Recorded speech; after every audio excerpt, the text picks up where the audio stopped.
What do you think African people can do to fight against corrupt leadership? I think Africans must recognize that bad governance is harmful to their very well-being, not only for the current generation, but generations yet to be born. This is a continent that has always had potential. These are a people that have always had potential. But since we regained our independence from the colonialists, African leaders in many countries have consistently demonstrated that they are not working in the interest of their people.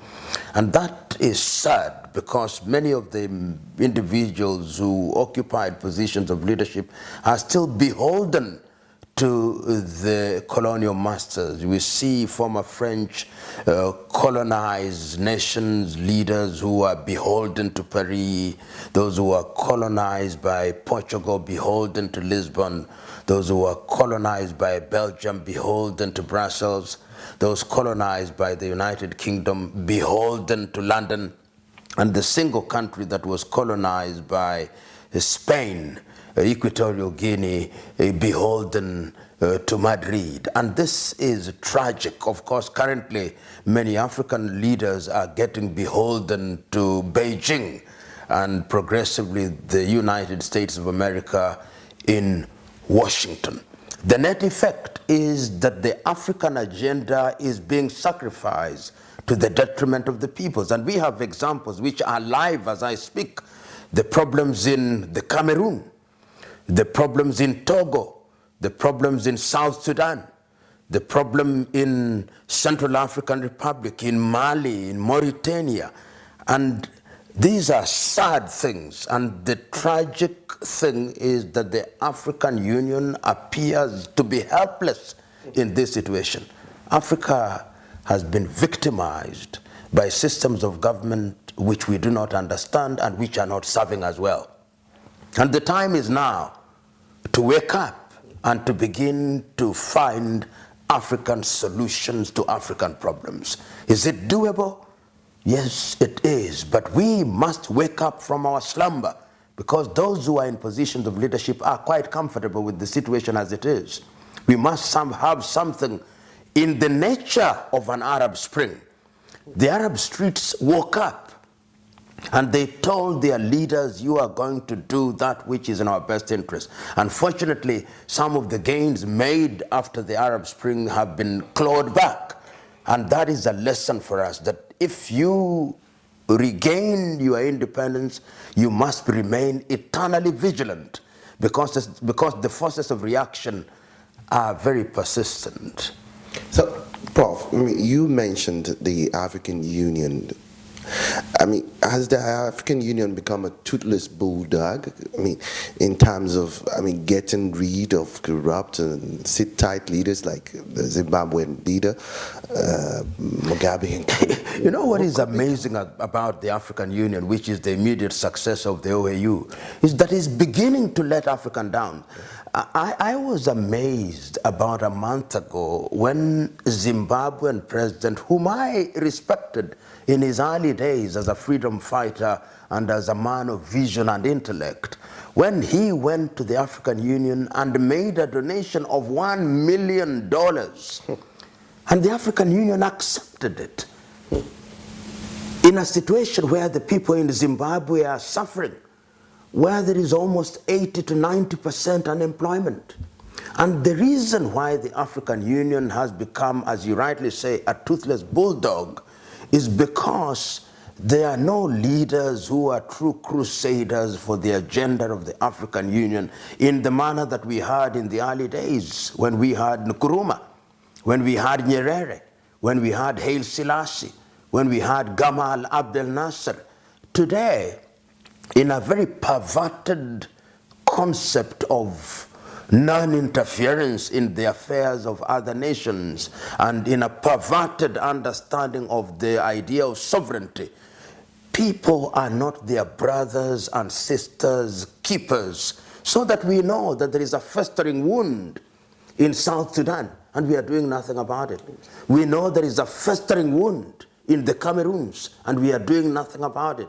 A festering wound in Togo, and we are doing nothing about it. And even when the leaders congregate in Addis Ababa for their annual jamboree, they don't discuss these problems. Right now, I would have thought that there should be an extraordinary session of the African Union to discuss a number of things, to discuss the countries which are in trouble, and I'm mentioning them ad nauseum, to ask the question, what is the problem in the Central African Republic? How can it be resolved? What is the problem in Togo, in Gambia, in the Cameroons, and in many other countries, so that we have African solutions to African problems? Because what we'll see very shortly is that the UN will sit down and send a peacekeeping force. And when there is no peace to be kept, and they send peacekeeping forces, when, in a manner of speaking, the horse will have bolted away. So the African Union is very disappointing. When Dr. Mahamat was appointed as the chairman of the commission, I thought that this was a new person that would come with new energy to replace Nkosana and Lamini Zuma. But what I see is lethargy. What I see is lack of enthusiasm. What I see is lack of direction. What I see is continued pain. I was amazed about a month ago, if I'm not wrong, when the international community asked the African Union to nominate a country to sit in the Security Council, and they nominated the Democratic Republic of Congo. How can you possibly nominate the Democratic Republic of Congo, whose president has refused to hold election, whose country is generating refugees, whose government is controlling Kinshasa only in real terms, and where there is conflict everywhere, and where the resources are being taken away by the Chinese, the Malaysians, and the Belgians, and other rogue individuals from Europe and America, and you nominate such a person? You nominate a hyena to sit in an assembly which is judging how goats should be preserved? It is a tragedy of gigantic proportion, and we consistently do this in Africa, and we think is normal. Africa has now normalized the absurd, and we think that sense is what we do, yet it is nonsense. And unfortunately, many of us who are not in positions of influence, our younger generation particularly, think that this does not matter. This matters. If you look at the history of revolutions, it was always the young people. As early as 1908 in Turkey, it is the young people who came up to rise up against the dictatorial regime. We remember even during the Bolshevik Revolution, it was the young people. We remember during the civil rights movement led by Martin Luther King Jr. and Ralph Abernathy, among others, it was young people. In 1968 in France, when there was a problem, initially in 1958 and 1968, it was young people. We remember in Tiananmen Square, it was young people. We remember in Korea in 1908, it was the young people. In South Africa, in the Sharpeville massacre in 1969, it was the young people. In Soweto in 1976, it was the young people. In the Arab world, it's the young people. But our young people in Africa today are imprisoned by Arsenal and Manchester United and Barcelona and Real Madrid, and our young girls are imprisoned by cheap South American soap operas and Beyonce Knowles. How can that be? How can a continent be so accursed that our young people have no sense of our history, no sense of our presence, no sense of our future? No wonder the Chinese are conquering us by the day. And we are wondering. John F. Kennedy said in 1960, a society whose young men and women are in a constant state of slumber will never realize our potential. Our young people must wake up. It is only the day that they wake up that they will be able to send a clear message to those in positions of leadership that you cannot continue to misgovern us. I look forward to those days. Let's get back to African leaders. You appear to believe in the president of Tanzania, that's John Magufuli. our own president, President Muhammadu Buhari of Nigeria, has been considered, he's been perceived as a clean leader, but you don't seem to be fond of him. Why is that? I have mentioned President Mahmoud Buhari fondly in a number of forums, but remember that President Mahmoud Buhari came into office and has been unwell, and therefore he is not performing at full throttle because of sickness. And you must remember that when the captain is unwell, even if there is another captain who replaces him, the ship does not move with the steadiness that it deserves. Remember that the president of the United Republic of the Federal Republic of Nigeria inherited a system that was rotten to the core. Rotten because of corruption. In fact, he campaigned and won the elections on the promise that he would fight misgovernance and corruption. And I have no doubt in my mind that those who are corrupt, when he is away and unwell in the United Kingdom, they celebrate, say, this is our turn. They fight back, so that there is a sense in which he needs support. And it's not lost on me that his Vice President Osinbajo has tried to support. But when you are in an acting capacity, there is a limit beyond which you cannot go, lest your president think that you are beginning to undermine him. I wish your president Godspeed in recovery, and also that he institutionalizes and ensures that his agenda is bought by the others. There must be a buy-in. If you look at the whole concept of religion, even if you want to give it a spiritual dimension, in the Christian religion, Christ had a message from heaven, but he sold it to 12 others. And there was a buy-in. And that buy-in is what has seen Christianity spread over a period of 2,000 years. The Prophet Muhammad had an agenda. He said he went to the mountains and he was told, Ikra, read, and he read and came back with the agenda and he sold it. He tried to sell it in Mecca, it didn't sell very well. He went to Medina, sold it to his Sahabas, and ultimately Islam spread. In other words, what I'm trying to say, that throughout the ages, no matter how good your idea is, that idea must be sold to others, they must buy into it, and that is how you institutionalize the idea. You cannot be a lone warrior in this matter, because the children of darkness hunt like a pack of wolves, and they will devour you if you are alone. That's serious. It's quite unfortunate. The members of the National Assembly of Nigeria actually asked you. I mean, you gave a lecture and on corruption, and you gave some advice. And just like you said, now corruption seems to be fighting back, and Buhari doesn't seem to be getting the kind of support. Now, despite the lecture you gave, why has it not impacted this leadership of the National Assembly? I think if you are looking for instant coffee solutions, you will be disappointed. In the fight against corruption, it has been demonstrated throughout the world that unless you sustain the war, and it is a war, remember that there are individuals, not only in Nigeria, but throughout the world, who suckle from the breasts of corruption. And they are not just about to win themselves off the suckling. They must be forced out of it, and they'll fight back, because there are individuals, even in government, in all sectors of government, who now take their children to school on the basis of money corruptly acquired. They live in houses that are corruptly acquired.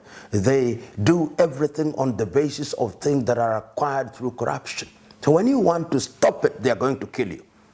They are going to ensure that you are neutralized. These are the people that you are fighting against, because these are individuals whose conscience is dead, and they are going to do anything on earth to prevent you. In fact, when one chooses to fight corruption, one must remember that he or she can't be eliminated at all times.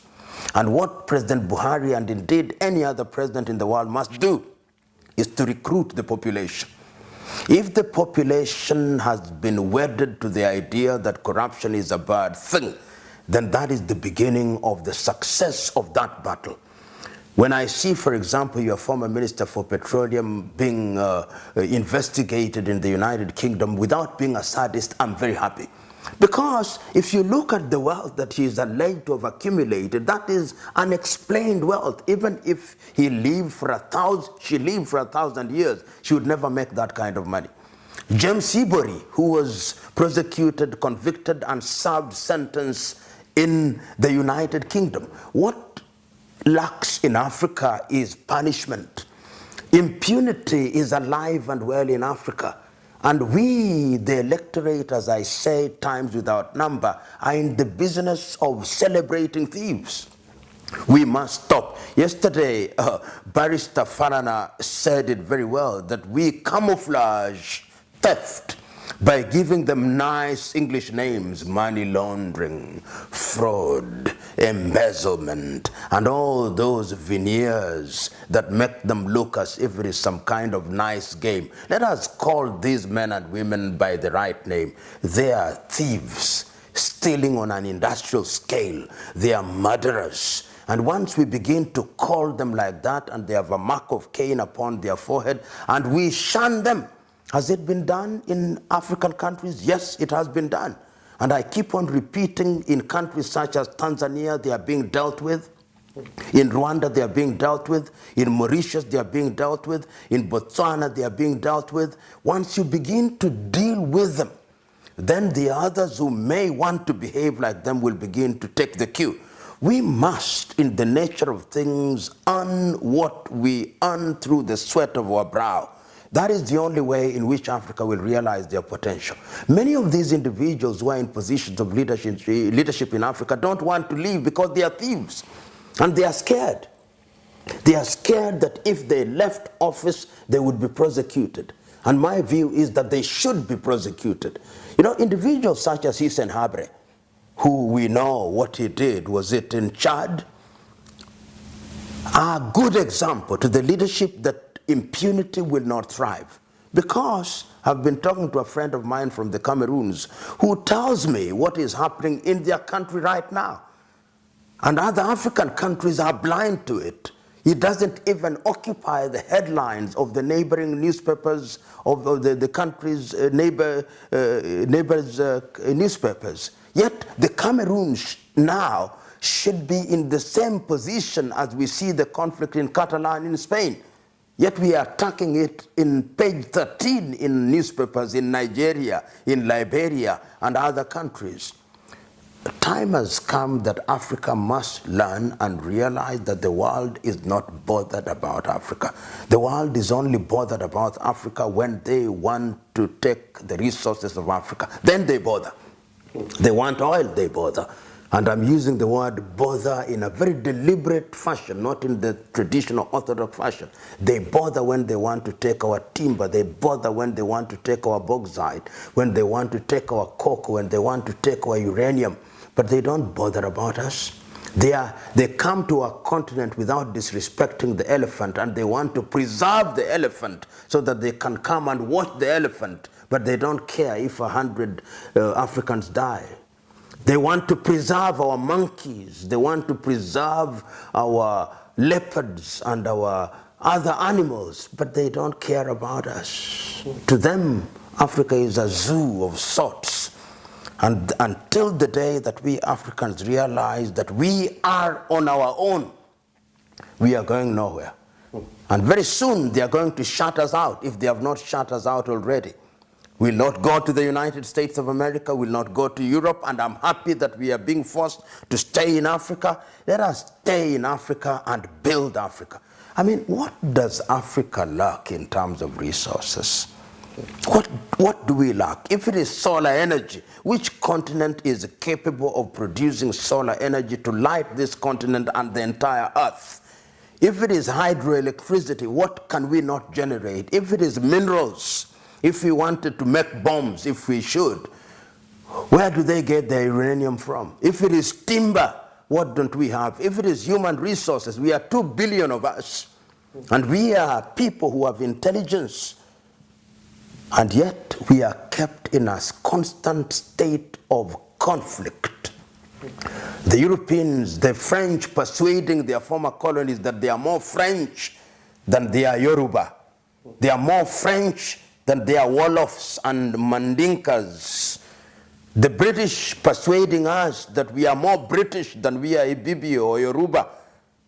And of course, when we find ourselves in that schizophrenic state, then we engage in internal conflict and they sell their arms to us. Tell me, which African country makes guns? None. That's really, it's really revealing. Prof, in the context of this analysis, would you agree that corruption should be treated as a crime against humanity? Without doubt.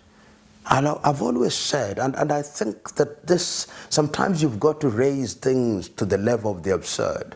Because what does corruption do to a country? Yeah. Look at the thieving ways of Mobutu Sese Seko in the Democratic Republic of Congo. Congo has never recovered from the thieving of Mobutu and his acolytes. How many people did not have medicine in hospitals, including a hospital named after his own mother, Mama Yemo in Kinshasa? How many died? Perhaps more than in the Holocaust. How many people have died in the Cameroons in the 30 years that Paul Biya has been the president through corruption, and all that money is tucked away in Paris in France? How many people die in our roads because of potholes, because some government official took away money that ought to have been used to make good roads?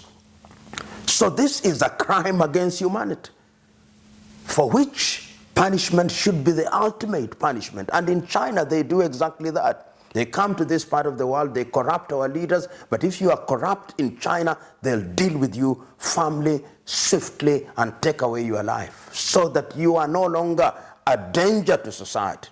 I believe that corruption should be a crime against humanity, because the impact of corruption in Africa in many areas, how many people are maimed because we imported polio vaccination that were not potent, so that somebody could buy a mansion in Florida or some other island in the United States of America or in the Caribbean. How many? How many of the roads here in Nigeria, how many have been involved in defense contract corruption, so that we have in a situation where we cannot have things that we ought to deserve? I mean, it has been more pernicious than any other thing. Corruption has killed more people than the civil wars combined in Africa. And yet we treat it with velvet gloves. We glamorize these individuals. We continue to elect them in office. They bribe us with 500 naira, 500 cedis, 20 kwanza, and we continue to elect them. And then they claim democracy. Look recently during the UN General Assembly in New York, what and how African leaders behaved. They stayed in the most expensive hotels, the world of Astoria, except the Tanzanian delegation.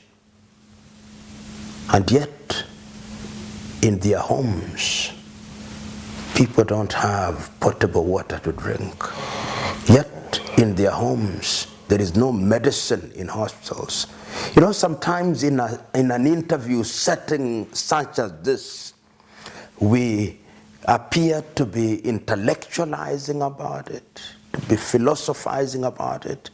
But if we walked out 2 kilometers away from here within Lagos, there are real things. There could be testimony of a woman who delivered on the roadside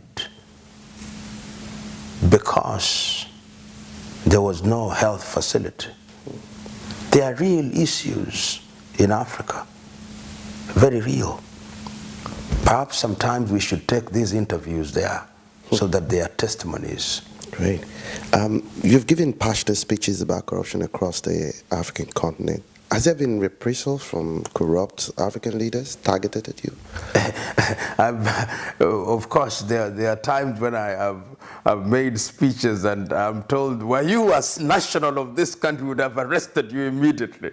But luckily, so far, they have not arrested me. But I've irritated many. And I have no doubt in my mind that I have no shortage of enemies, particularly in officialdom. And I know, particularly in my country, I have no shortage of enemies within and without government. But this is the path that I have chosen. I could sit in my home and simply earn my salary or whatever I earn from whatever activities I'm engaged in and drive big cars. But there is a spirit that tells me that that is not good. There is a spirit that tells me that there is a message to be sent out there. And perhaps that is the contribution that we can make to prick people's conscience, to keep talking about this. And when you do this, you have no shortage of enemies, but there is also a group of men and women who appreciate what you are doing, and they embrace it, and they do it even better by engaging in practical activities. And this is what energizes us. And I pray and hope that this will continue. And I know there are many other people in Africa who are doing better things than I am. They may not enjoy the visibility that I'm beginning to enjoy in Africa, but they are doing great things in their little corners of the world. And I believe and pray and hope that the messages that we continue to give energizes them in some way. In a manner of speaking, this is a crusade. That's right. Let me take you back home a little. I mean, does it bother you that people are beginning to, think differently about you because of your support for President Uhuru Kenyatta, who has been adjudged to be correct by some? Which I find that very stupid, actually. I'm non-aligned and positively neutral, and anybody say, and those who are saying that is because as a lawyer I was instructed to appear for the Independent Electoral Commission. What is the role of a lawyer? The role of a lawyer is to urge a client's case. And those who think like that are simply people who are, let me say, stupid. Anybody who thinks that a lawyer representing a body is supporting anybody does not know what the role of a lawyer is. It's like saying that a doctor who is treating a patient with HIV/AIDS now supports AIDS. That is how absurd it is. And one of the things that I've learned over the years is once my conscience is free, and I think Winston Churchill said it very well, that if you turn to throw stones at every dog that barks at you, you'll never reach your destination. I'm not just about to turn and throw stones at every dog that barks. And this assumption in Africa that somebody has an opinion and therefore he wants you to follow that opinion is misguided. I have my own views about things and I have a professional duty to serve. And that is what I'll continue to do because I believe I'm right. And history, by God's grace, in the last 20 years that I've taken positions, have been vindicated. The position that I've taken by some divine direction, after a short time, I'm vindicated. Let me ask this. What's the implication of the Supreme Court ruling against the elections in Kenya as far as judicial precedence is concerned? I think, number one, I think that the majority judges got it wrong, knows that they were wrong. Why? When you are looking at an election and the expression of the will of the people, you ask yourself, where does the will of the people reside? It is in the vote. And if you doubt the vote, you count the votes. You don't ask whether the transmission of the results failed through an electronic process when you have been presented with the actual documents. This is without precedent in the world. And if you look at the minority ruling in that case, in a few years, the minority ruling, which even if you listened, was the more legally potent. So these judges who are in the majority were completely wrong. And they know it, I think. that they got the law wrong, they got the facts wrong, and is now even emerging that their decision was based on fake forms which must have been infiltrated by the petitioners. It is tragic. And this is one of the problems in Africa. And I see many people, particularly in the social media, which Africans are misusing very badly, that somebody is quick to send Twitter, somebody is quick to send a message on Instagram or Facebook. You ask them, have you ever read the judgment? No, I have not read the judgment. Then what are you tweeting about? What are you Facebooking about? Alexander Pope, the English philosopher, once said, a little modernity is a dangerous thing. Drink deep the western spring or taste not. Africans, one of the problems that we have, particularly the African intelligentsia, we have had given unto us a medium called the tweet. 9 out of 10 Africans are misusing that medium. We were given a medium called Facebook. 9 out of 10 times we are misusing the Facebook. We are given Instagram. 9 out of 10 we are misusing Instagram. Africans must begin to be responsible. And before you send that send button in all these new media that we are using, read it again and ask yourself whether 10 days from the day you pressed the send button, you will be happy with what you said. Unfortunately, in this part of the world, we are misused. Look at how it was used to good effect during the Arab Spring. But when we are murdering each other, we don't use it. Instead, we recede into our primordial instincts, into our ethnic cocoons, and begin to speak in tongues that only destroy our people. But can Africans do the right thing? Yes. We have the capacity to do the right things. But we must interrogate and ask ourselves, where do we as a people want to go? A friend of mine from Cameroon once again was saying, after I listened to my memorial at Fela Kuti and I talked about Africa Agenda 2063, he said, that is too long. And I can't agree with him. That even as we think about Agenda 2063, we must break it into compartments. And in his view, we must spend 10 years, and now even disagree with him. We must spend 5 years resolving the African disputes, because as long as we have disputes and live wars, it will undermine our affairs. And that is why I said at the memorial that we must even consider calling all these rebel groups at a meeting and asking them, what do you want? What do you want? Tell us what you want. Are you rebels with a cause or rebels without a cause? Let us call Boko Haram. Let us call all these fringe bodies that are active in different countries Al-Shabaab, and ask them the fundamental primary question, what do you want?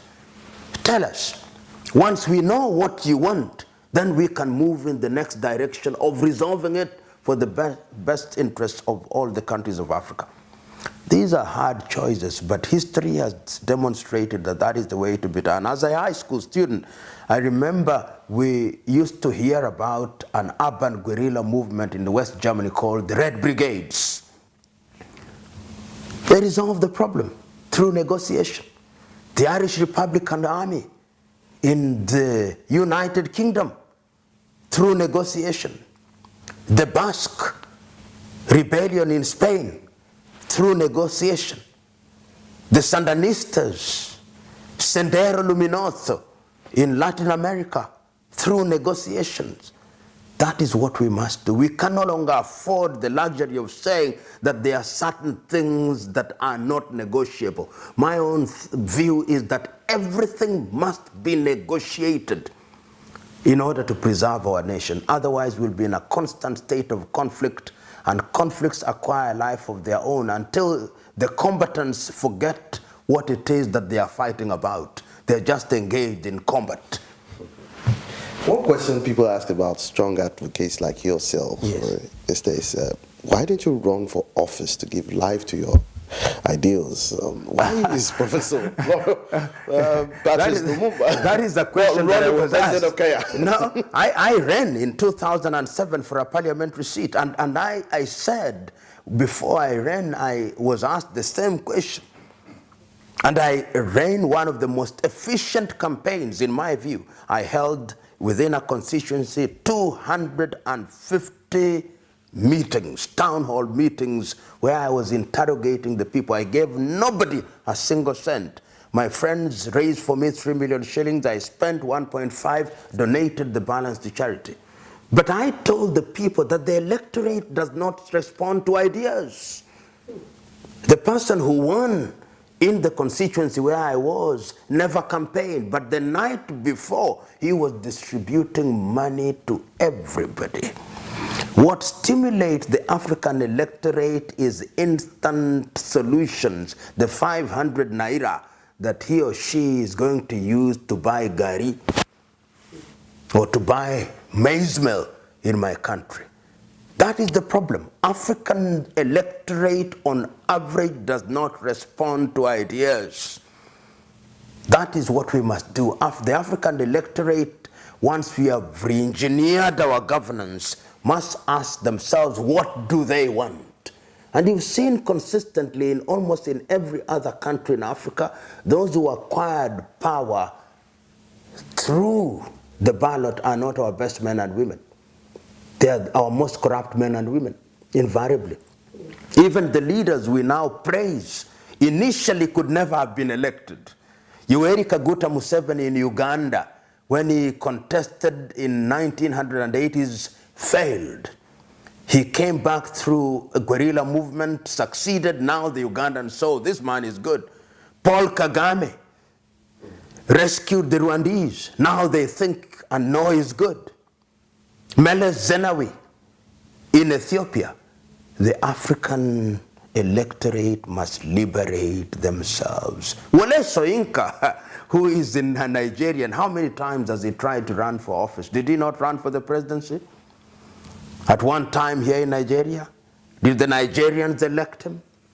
The anti-corruption crusader Nuhu Ribadu, did he not run for office? Did the Nigerians elect him? Jean Ping in Gabon, he ran for election. Did they elect him? Africans don't elect men and women who wish them well. So Prof, how do we change this trajectory? I mean, how do we reorientate the electorate if they're going to liberate themselves, if they're not even willing to liberate themselves? What we are doing, the messages we are beginning to send, the beneficiaries will not be us. We who are the forerunners, we who are the harbingers, we who are putting our necks on the chopping board, we who appear to be speaking in the wilderness, we who appear to be orating in the void, we who appear to be irritating both officialdom and the people, we who appear to be too opinionated, we who appear to be pontificating. Several years down the line, it will be said of us, holding all factors constant, they made sense. So it is not us who will be beneficiaries. It is another generation who will benefit. And they will benefit because we started this journey. Those who are now reaping the benefits of the activities of people like Martin Luther King Jr. are different. Martin Luther King Jr. was assassinated, not even enjoy what he fought for. Mahatma Gandhi and many others, Kwame Nkrumah and many others. So those who want to fight the war that they may take the spoils will be disappointed. I long liberated myself. In fact, I take the view that if you want to help Africans, don't expect anything from them. In that way, you are free. If I want public office or if I wanted to be appointed anything in the Kenyan government, I won't say the things that I keep saying because I irritate people by speaking the truth. If I wanted to be appointed, I'll be sucking up to some president. I would be sucking up to somebody in officialdom that I may be appointed something. I'm not interested. I'm interested in saying the right things because I believe they are right. Am I always right? No, I'm not always right.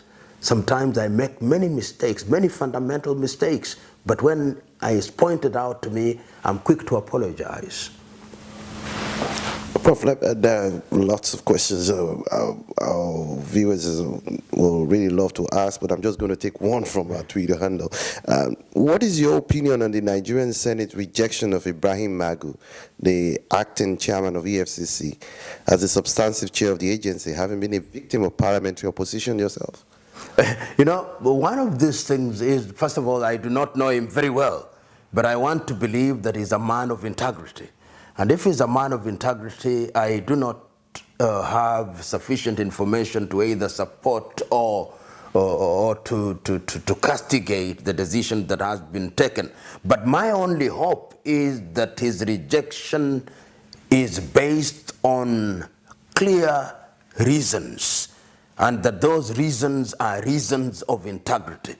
But one of the things that happens in Africa is that if you are too clean and they cannot find something with which to hang you, they'll not want you to get into public office.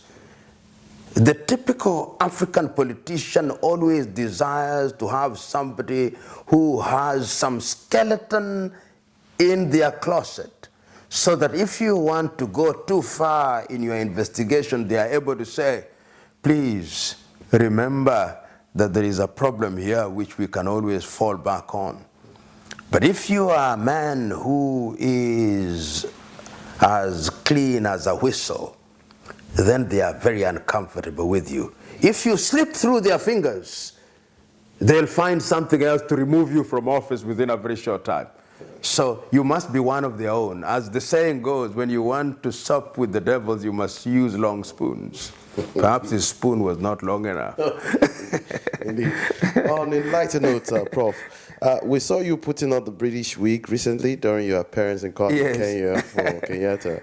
Recently, a British newspaper condemned those wigs as colonial relics. Yeah. You're an anti-colonial activist. Yes. Judging by your speeches, when are you getting rid of your wigs? The truth is, even the law that we administer is British. So there is a sense in which if we are going to overhaul the entire system, we've got to overhaul it. For the moment, let us not pretend. If the governments that we run, the states that we run, the states that we run in Africa are post-Westphalian states with the executive, the judiciary, and the legislature, and the common law that we call common, essentially in former British colonies, are British laws.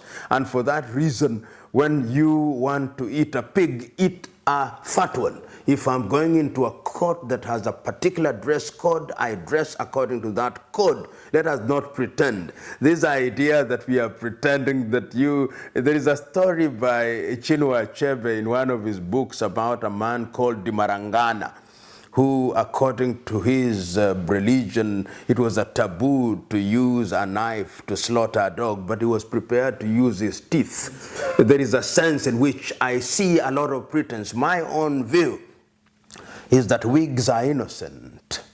The suit is innocent. What is important is what is resident in our minds and hearts. If you begin condemning all these things, even the shoes is British. Even the watches are foreign. All the things, even the microphone is foreign. Even the television station is foreign. So my own view is, let us, and I'm happy you said it was on a light touch.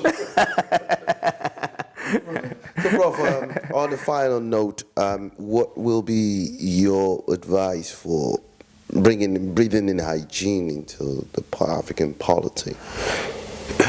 You know, one of the things that is very unfortunate in Africa is that we have no shortage of instruments. You remember Africa has the African Charter on Human and People's Rights.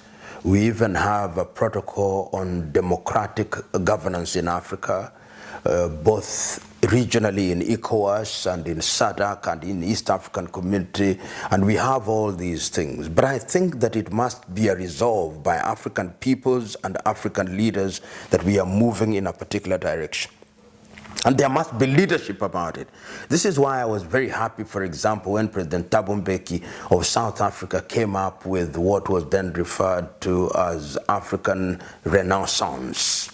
That is why I was very happy in 1984 when Thomas Sankara of Burkina Faso started asking very nagging questions about how we govern ourselves. How do we re-engineer our governance?